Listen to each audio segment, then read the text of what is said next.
Lockdown से पहले हम क्लास में डिस्कशन कर रहे थे जेनेटिक्स टॉपिक्स पर, और जेनेटिक के अंदर हम बात कर रहे थे मेंडल के आनुवंशिकता के नियमों पर।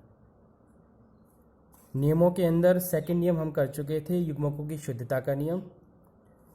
उसके बाद तीसरा जो नियम है वो है स्वतंत्र अपव्यूहन का नियम।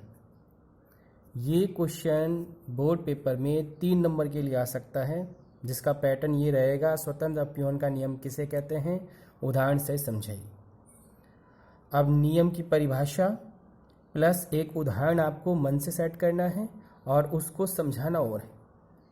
तो इसके लिए जो नोट्स अपने तैयार किए हैं, सबसे पहले परिभाषा, ये नियम केवल द्विसंकरण प्रयोग या उससे बड़े प्रयोगों पर लागू होगा, यानी जब एक साथ 2 या 2 से ज़्यादा गुणों पर बात होगी तब ये नियम लागू होगा।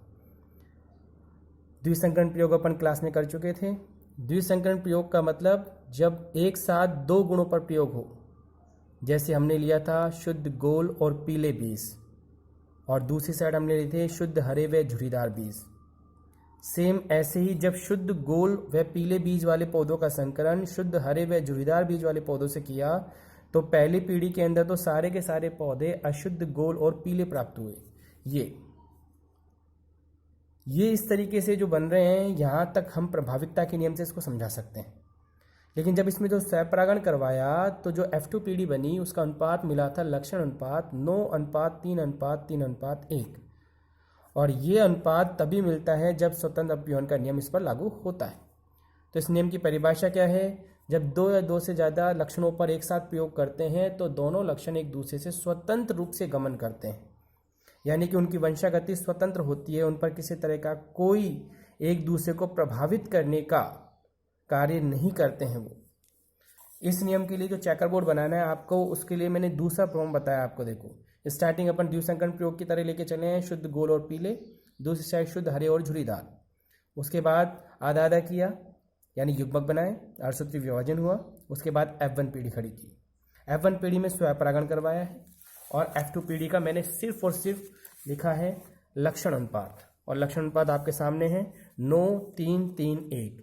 यहाँ 10 संतान, ये 9 और ये 1, ये 10 संतान में लक्षण जनक के समान है, गोल के साथ पीला है और इधर हरे के साथ झुर्रीदार है। लेकिन इन 6 संतानों में लक्षणों का क्या हुआ है, पुनर्संयोजन। पुनर्संयोजन का मतलब होता है बदलाव। जैसे गोल के साथ पहले क्या था, पीला, लेकिन इन 3 में गोल के साथ क्या है, हरा, और इधर पीले के साथ क्या है, झुर्रीदार, यानी गुणों की अलट पलट हुई है। इसे ही स्वतंत्र अपव्यूहन का नियम कहते हैं। ये 3 नंबर का सवाल बनेगा, ठीक है। नेक्स्ट क्वेश्चन है संकर पूर्वज संकरण। ये एक छोटा सवाल है जिसको अपन अंग्रेजी में बोलते हैं बैक क्रॉस। बैक क्रॉस का मतलब क्या होता है, जैसे नॉर्मली हम क्या करते हैं, F1 पीढ़ी का क्रॉस, इसको मैं आपको दूसरे तरीके से बता देता हूं। देखो, नॉर्मली अपन क्या करते हैं, P पीढ़ी उनका संकरण करवाते हैं, और संकरण करवाने से F1 पीढ़ी बनाते हैं। जैसे हमने स्टार्टिंग में शुद्ध गोल लिया था, शुद्ध लंबा, शुद्ध बौना, और पहली पीढ़ी जो F1 पीढ़ी बनी थी वो बनी थी ये अशुद्ध लंबी। एक नॉर्मल क्रॉस है, जहां पर ये P पीढ़ी को प्रेजेंट कर रहा है, ये F1 पीढ़ी को प्रेजेंट कर रहा है।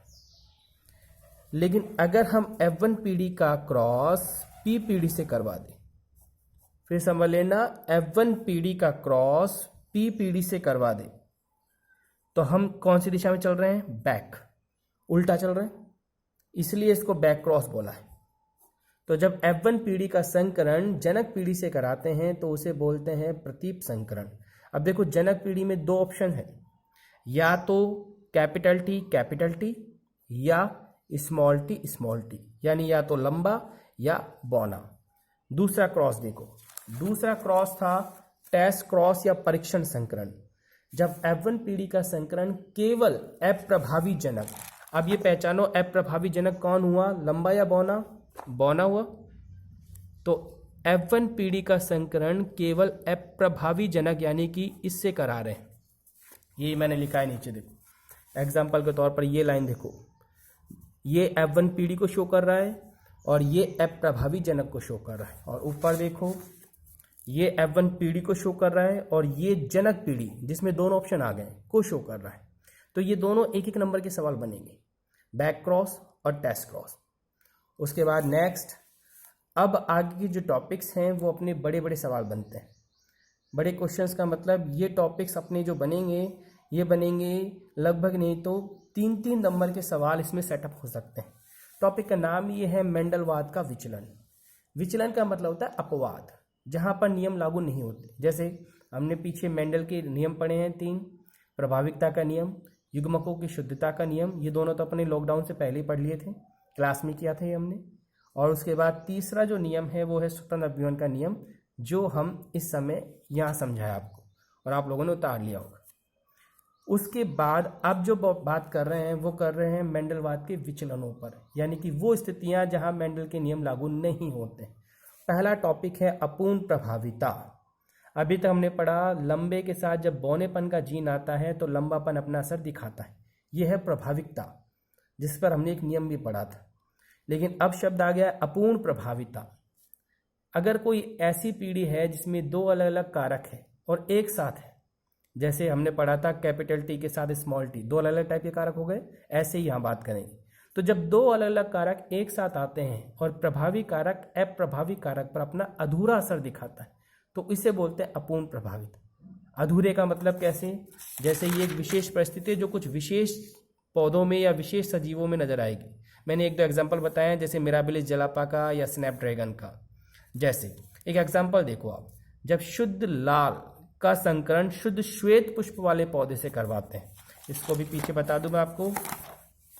शुद्ध लाल यानी हम बात कर रहे हैं कैपिटल आर, शुद्ध श्वेत स्मॉल आर। और जब इनसे हम पहली पीढ़ी बनाएंगे तो देखो पहले युग्मक बनाइए और उसके बाद F1 जनरेशन खड़ी कीजिए। ऐसे बनेंगे चारों, में 2 बना दूं, ठीक है। बाकी चाहो तो ये तीसरा और ये चौथा, ये F1 पीढ़ी। अब F1 पीढ़ी में मेंडल के हिसाब से लक्षण क्या होना चाहिए? मैंने कहा ये लाल है और ये श्वेत है। अब आपको ये पता है लाल श्वेत पर असरदार है, इसीलिए उसके लिए हमने कौन सा अक्षर यूज किया है? कैपिटल, यानी कि लाल प्रभावी है, श्वेत अप्रभावी। अब मेंडल के हिसाब से इस जनरेशन में बड़े आर के साथ छोटा आर है, तो असर किसका दिखना चाहिए था? बड़े आर का, यानी संतान कैसी होनी चाहिए थी? लाल। पर संतान लाल ना होके कैसी होती है? गुलाबी। यहां हम अपूर्ण प्रभाविता की व्याख्या कर सकते हैं, अर्थात इस स्थिति में बड़े आर ने छोटे आर पर अपना प्रभाव तो दिखाया है पर अधूरा। अगर प्रभाव पूरा दिखाता तो कलर कैसा आता? लाल। पर फिलहाल प्रभाव अधूरा दिखाने की वजह से कलर कैसा आया है? गुलाबी आया है। तो ये अपूर्ण प्रभाविता अपना 3 नंबर का सवाल बन सकता है। ठीक है, कोई समस्या हो यहां तक तो देखो। फिर इसके बाद जब हमने F2 पीढ़ी खड़ी की है तो F2 पीढ़ी में स्वपरागण करवाया। स्वपरागण कराने का मतलब आप क्रॉस कर दीजिए, क्रॉस में आप चेकर बोर्ड बनेगा जिसमें बड़ा आर छोटा आर, ठीक है, रफली बता दूं मैं आपको, ये उसका रिजल्ट है। अब इसका अगर हम देखें लक्षण अनुपात, जिसको हम फिनोटाइप कहते हैं, वो होगा 1 लाल, ये वाला लाल होगा, 2 गुलाबी, कौन कौन से गुलाबी होंगे? ये वाला और ये वाला, और 1 होगा श्वेत। कौन सा वाला? ये वाला। अगर हम इसका जीन अनुपात देखें तो जीन अनुपात क्या आएगा? देखो, 1 बड़ा आर, 2 बड़ा आर छोटा आर, 1 छोटा आर, यानी इसका लक्षण अनुपात भी 1:1 आएगा, इसका जीन अनुपात भी 1:1 आएगा। ठीक है, यही हमने यहाँ किया था। देखिए, इसका लक्षण अनुपात भी 1:1 है, इसका जीन अनुपात भी 1:1 है। ये इसका चेकर बोर्ड है, सवाल ये सभी ने। ठीक है।